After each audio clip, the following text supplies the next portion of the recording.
Hello दोस्तों, readers reel में आपका स्वागत है। एप्पल कंपनी के फाउंडर स्टीव जॉब्स, जो कि एक ब्रिलियंट लीडर रह चुके हैं। तो क्या ऐसा हो सकता है कि जो बातें स्टीव जॉब्स ने अपने जीवन के 50 सालों में सीखी हो वो आप सिर्फ 15 मिनट में सीख पाओ?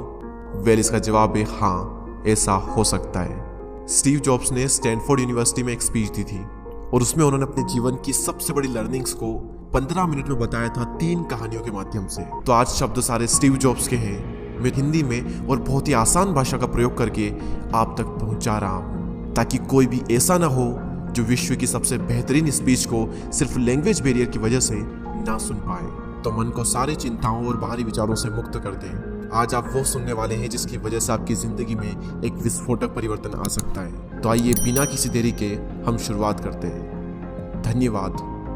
आज विश्व के सबसे बेहतरीन विश्वविद्यालयों में से एक के दीक्षांत समारोह में आप सभी के साथ होना मेरे लिए सम्मान की बात है। मैं आपको सच बताना चाहता हूँ, मैं कभी किसी कॉलेज से पास नहीं हुआ और आज पहली बार मैं किसी कॉलेज ग्रेजुएशन समारोह के इतने नजदीक तक पहुंचा हूँ। आज मैं आप सभी को अपने जीवन की 3 कहानियां सुनाऊंगा, ज्यादा नहीं, बस 3 कहानियां। पहली कहानी है डॉट्स कनेक्ट करने के विषय में। रीड कॉलेज में एडमिशन लेने के बाद मैंने 6 महीने के अंदर ही पढ़ाई छोड़ दी थी, लेकिन मैं उसके 18 महीने बाद तक वहां किसी तरह आता जाता रहता। तो सवाल यहाँ पर ही आता है कि फिर मैंने कॉलेज क्यों छोड़ा? इसकी शुरुआत मेरे जन्म से पहले की है।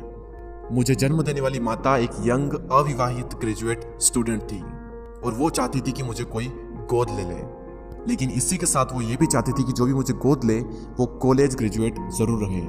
और इस प्रकार पहले से ही सब कुछ सेट था। मैं एक वकील और उसकी पत्नी के द्वारा एडॉप्ट किए जाने वाला था, लेकिन जैसे ही मैं इस दुनिया में आया, लास्ट मिनट पर उन्होंने अचानक अपना मन बदल लिया और उन्होंने कहा कि उन्हें तो एक लड़की चाहिए थी। इसीलिए आधी रात को मेरे माता पिता को कॉल किया गया, जो कि वेटिंग लिस्ट में थे, और उन्हें कॉल करके बताया गया कि हमारे पास में एक बेबी बॉय है, क्या आप उसे गोद लेना चाहेंगे? और उन्होंने तुरंत हाँ कर दी। लेकिन बाद में मेरी जन्म देने वाली माता को पता चला कि जिन्होंने मुझे गोद लिया है वो कॉलेज ग्रेजुएट नहीं है और पिता तो हाई स्कूल पास भी नहीं है, और इसीलिए उन्होंने अंतिम एडॉप्शन पेपर पर साइन करने से मना कर दिया। लेकिन फिर कुछ ही महीने बाद मेरे होने वाले माता पिता ने मेरी माँ को वचन दिया कि हम इसे कॉलेज जरूर भेजेंगे, और इस वजह से उसकी माता मान गई और फिर मुझे अडॉप्ट कर लिया गया। और कुछ इस तरह मेरी जिंदगी की शुरुआत हुई और 17 वर्ष के बाद में मैं कॉलेज गया। लेकिन गलती से मैंने स्टैनफोर्ड जैसा ही एक महंगा कॉलेज चुन लिया।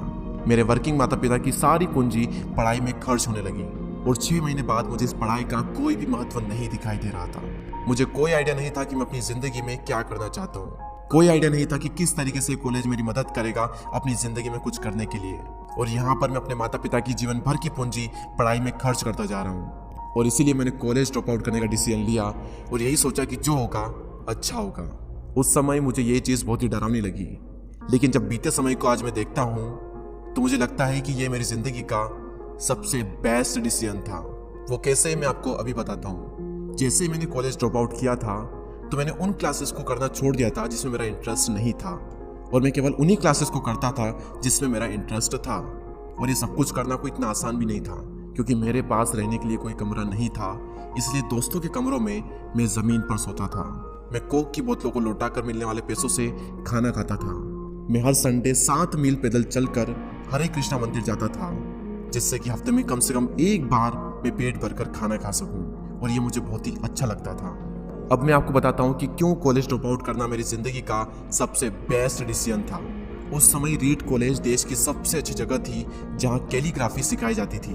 पूरे कॉलेज परिसर में हर एक पोस्टर, हर एक लेवल पर बहुत ही खूबसूरती से हाथों से कैलीग्राफ किया जाता था। और क्योंकि मैं कॉलेज छोड़ चुका था, इसलिए मुझे सामान्य क्लासेस करने की कोई आवश्यकता नहीं थी। तो मैंने निर्णय लिया कि मैं कैलीग्राफी की क्लासेस करूंगा और इसे अच्छी तरीके से सीखूंगा। तो मैंने सेरिफ और सैंस सेरिफ टाइप फेसेस के बारे में सीखा, अलग अलग अक्षरों के बीच में स्पेस वेरी करना सीखा, और किसी अच्छी टाइपोग्राफी को क्या अच्छा बनाती है यह भी मैंने सीखा। ये सब कुछ बहुत खूबसूरत था, ऐतिहासिक था और इतना आर्टिस्टिक था कि इसे साइंस के द्वारा कैप्चर नहीं किया जा सकता था, और ये सभी मुझे बहुत ही आकर्षक लगता था। उस समय मेरा ऐसा कोई भी विचार नहीं था कि मैं इन चीज़ों का प्रयोग कभी अपने जीवन में करूंगा। लेकिन जब 10 साल बाद हम अपना पहला मैकिंटोश कंप्यूटर बना रहे थे, तब मैंने इसे मैक में डिज़ाइन कर दिया, और यह बहुत ही खूबसूरत टाइपोग्राफी वाला विश्व का पहला कंप्यूटर बन गया। अगर मैंने कॉलेज में केवल कैलीग्राफी में प्रवेश नहीं लिया होता तो मैक में कभी भी मल्टीपल टाइप फेसेस या प्रोपोर्शनली स्पेस्ड फॉन्ट्स नहीं होते, और क्योंकि विंडो ने मैक की कॉपी की है तो दुनिया के किसी भी पर्सनल कंप्यूटर में यह सब नहीं होता। अवश्य ही जब मैं कॉलेज में था तो भविष्य को देखकर इन डॉट्स को कनेक्ट करना असंभव था, लेकिन जब 10 साल बाद में बीते समय को देखता हूँ तो मुझे सब कुछ क्लियर नजर आता है। आप केवल पीछे देखकर ही डॉट्स को कनेक्ट कर सकते हो, इसीलिए आपको विश्वास करना होगा कि अभी जो भी हो रहा है वो आगे चलकर किसी न किसी तरह से आपके फ्यूचर से कनेक्ट हो जाएगा। आपको किसी न किसी में तो विश्वास करना ही होगा, अपने गट्स में, अपने भाग्य पर, अपने जीवन पर या फिर अपने कर्मों पर। किसी न किसी चीज पर तो विश्वास करना ही होगा, क्योंकि इस बात में विश्वास रखना कि आगे चलकर डॉट्स कनेक्ट होंगे, ये आपको अपने दिल की आवाज सुनने की हिम्मत देगा। और उस समय भी जब आप बिल्कुल अलग रास्ते पर चल रहे होंगे, और यही बात आपको बाकी लोगों से अलग बनाएगी। तो मेरी पहली कहानी से सबसे बड़ी सीख यही है कि जो हो रहा है वो अच्छे के लिए हो रहा है, और अभी आप जो भी कर रहे हैं वो आगे चलकर आपके किसी न किसी काम जरूर आएगा। आप बस अपने आप में विश्वास रखकर करते जाइए जो कर रहे हैं। मेरी दूसरी कहानी लव और लॉस के विषय में है। मैं बहुत ही सौभाग्यशाली था कि जिससे मैं प्यार करता था वह मुझे जल्दी मिल गई। वोज और मैंने अपने पिता के गैराज से एप्पल की शुरुआत की थी जब मैं 20 साल का था, और हमने बहुत मेहनत की और 10 साल में एप्पल कंपनी 2 लोगों से बढ़कर $2 बिलियन और 4000 लोगों की कंपनी हो गई। हमने अभी 1 साल पहले ही मैकिंटोश रिलीज किया और मैं 30 साल का हो गया था और कंपनी ने मुझे निकाल दिया। आप सभी लोग सोच रहे होंगे कि अपनी ही बनाई हुई कंपनी से मुझे कैसे निकाल दिया। जैसे जैसे एप्पल ग्रो करने लगी, हमने एक बुद्धिमान आदमी को हायर किया जिसे मैंने सोचा कि वो मेरे साथ मिलकर कंपनी को आगे बढ़ाएगा। पहले 1 साल सब कुछ ठीक चल रहा था, लेकिन फिर उसके बाद कंपनी के फ्यूचर विजन को लेकर हम दोनों में विवाद होने लगे और बात बोर्ड ऑफ डायरेक्टर तक पहुंच गई और उन लोगों ने उसका साथ दिया, और इस तरीके से 30 वर्ष की आयु में मुझे अपनी ही कंपनी से निकाल दिया गया। जो मेरी पूरी एडल्ट लाइफ का फोकस था वो अब खत्म हो चुका था और यह पूरी तरह से मुझे बर्बाद करने वाला था।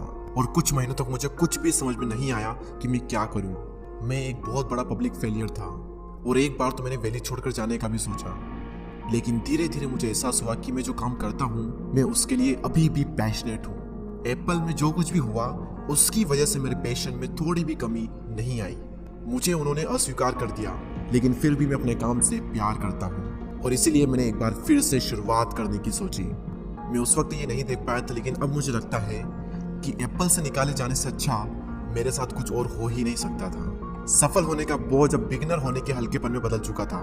मैं एक बार फिर से स्वयं को बहुत ही हल्का महसूस कर रहा था और इसी आज़ादी की वजह से मैं अपने जीवन के सबसे क्रिएटिव पीरियड में चला गया। अगले 5 सालों में मैंने एक कंपनी नेक्स्ट और दूसरी कंपनी पिक्सर शुरू कर दी और इसी दौरान मैं एक बहुत ही अद्भुत महिला से मिला जो कि आगे चलकर मेरी पत्नी बनी। पिक्सर ने विश्व की पहली computer animated movie toy story बनाई और आज के समय यह दुनिया का सबसे सफल एनिमेशन स्टूडियो है। और एप्पल ने एक अप्रत्याशित कदम उठाते हुए नेक्स्ट को खरीद लिया और मैं फिर से एप्पल में चला गया। आज एप्पल नेक्स्ट द्वारा विकसित की गई टेक्नोलॉजी का उपयोग करती है। तो यहाँ पर मैं पूरे विश्वास के साथ में कह सकता हूँ कि अगर मुझे एप्पल से नहीं निकाला गया होता तो ये सब कुछ मेरे साथ नहीं होता। यह एक कड़वी दवा थी, लेकिन मेरे विचार में एक मरीज को इसकी जरूरत थी। कभी कभी जिंदगी आपको इस तरह की ठोकर मारती है, लेकिन आप विश्वास मत खोइए।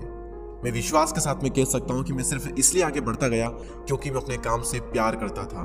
जितना अपने प्यार को जानना जरूरी है, उतना ही जरूरी है अपने काम को खोजना जिसे आप सच में एंजॉय करते हो, क्योंकि आपका काम आपकी जिंदगी का एक बहुत ही बड़ा हिस्सा होता है। और वास्तविक रूप से संतुष्ट होने का सिर्फ यही एक तरीका है कि आप वो करें जिसे आप एक बड़ा काम समझते हैं, और बड़ा काम करने का सिर्फ एक ही तरीका है कि आप वो करें जो आप करना पसंद करते हैं। और अगर अभी तक आपको वो काम नहीं मिला है तो आप रुकिए मत, उसे खोजते रहिए।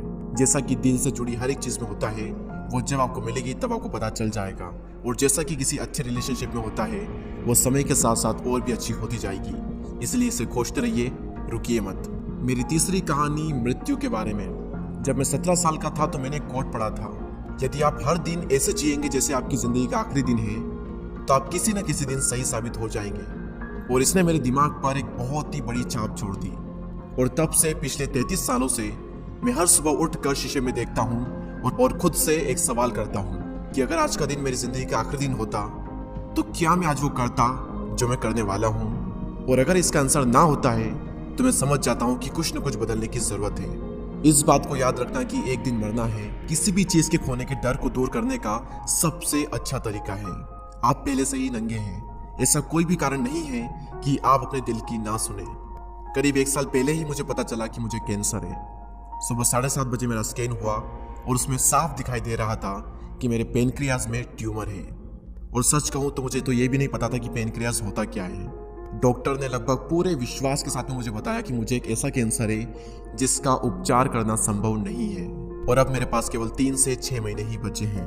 डॉक्टर ने मुझे सलाह दी कि मैं घर जाऊं और सभी चीजें व्यवस्थित कर लूं। यानी कि डॉक्टर की भाषा में इसका मतलब था कि आप मरने की तैयारी कर लीजिए। यानी कि वो सारी चीजें जो आप अगले 10 साल में करने वाले थे वो बचे हुए दिनों में कर लीजिए, क्योंकि आपका अंतिम समय आ चुका है। मैंने इस डायग्नोसिस के साथ में पूरा दिन बिता दिया और शाम को मेरी बायोप्सी हुई, जहां पर मेरे गले के रास्ते से पेट से होते हुए एक एंडोस्कोप डाला गया और एक सुई से ट्यूमर के कुछ सेल्स निकाले गए। उस वक्त मैं पूरी तरह से बेहोश था, लेकिन मेरी पत्नी और वहां पर जो भी उपस्थित था कि जब डॉक्टर ने माइक्रोस्कोप से मेरे सेल्स को देखा तो वह भी रो पड़ा, क्योंकि सेल्स को देखकर डॉक्टर समझ गया था कि मुझे एक बहुत ही दुर्लभ प्रकार का कैंसर हुआ है जो कि सर्जरी से ठीक हो सकता है। तो मेरी सर्जरी हुई और सौभाग्य से मैं अब बिल्कुल ठीक हूँ। मौत के इतने करीब तक मैं पहले कभी भी नहीं पहुंचा और मैं उम्मीद करता हूँ कि आने वाले कुछ समय तक मैं पहुंचूं भी ना। और यह सब देखने के बाद मैं पूरे विश्वास के साथ में ये कह सकता हूँ कि मृत्यु एक उपयोगी लेकिन विशुद्ध रूप से बौद्धिक संकल्पना है। कोई भी मरना नहीं चाहता, यहाँ तक कि वो लोग जो स्वर्ग जाना चाहते हैं वो भी वहां जाने के लिए मरना नहीं चाहते। मृत्यु ही वो स्थान है जहाँ पर हम सभी लोग जाते हैं। आज तक कोई भी इससे बचा नहीं है और ऐसा होना ही चाहिए, क्योंकि इस जीवन का एकमात्र सबसे बड़ा आविष्कार है वो है मृत्यु। यह जिंदगी को बदलती है, पुराने को समाप्त करने का रास्ता खोलती है। और इस समय पर आप सभी लोग नए हैं और कुछ ही दिनों में आप सभी लोग पुराने हो जाओगे और रास्ते से साफ हो जाओगे। इतना ज्यादा नाटकीय होने के लिए मैं आप सभी से माफी चाहता हूँ, लेकिन यही सत्य है। आपका समय बिल्कुल सीमित है, इसलिए इसे किसी और की जिंदगी जीकर व्यर्थ मत कीजिए। बेकार की सोच में मत फंसिए, अपने जीवन को दूसरों के हिसाब से मत चलाइए, औरों के विचारों के शोर में अपने अंदर की आवाज को मत दबाइए। और सबसे महत्वपूर्ण यह है कि अपने दिल और सहज बुद्धि की बात सुनने का साहस रखें, क्योंकि वे पहले से ही जानते हैं कि तुम वास्तव में क्या बनना चाहते हो। तो पहले अपने दिल की आवाज सुने, बाकी सारी चीजें सेकेंडरी है। और अंत में मैं आप सभी से यही कहना चाहूंगा, स्टे हंग्री, स्टे फुलिश। मैंने हमेशा अपने लिए यही मांगा है और अब जब आप सभी लोग यहाँ से ग्रेजुएट हो रहे हैं तो मैं आप सभी के लिए भी यही विश करता हूँ, स्टे हंग्री, स्टे फुलिश। यानी कि भूखे रहिए और मूर्ख रहिए। भूखे यानी कि कुछ करने की भूख आपके अंदर होनी चाहिए, और मूर्ख रहो क्योंकि मूर्ख रहकर ही आप कुछ सीख पाओगे। अगर आपको ये लगता है कि आप सब कुछ पहले से जानते हैं तो आप कुछ भी नहीं सीख पाएंगे। तो भूखे रहिए और मूर्ख रहिए। Stay hungry, stay foolish. आप सभी को बहुत बहुत धन्यवाद। और दोस्तों, मैं आशा करता हूँ कि आपने इस वीडियो से बहुत कुछ सीखा होगा। अगर आपने चैनल को सब्सक्राइब नहीं किया है तो इसे सब्सक्राइब करें, वीडियो को लाइक और कमेंट भी करें। इसी के साथ मिलते हैं अगली वीडियो पे।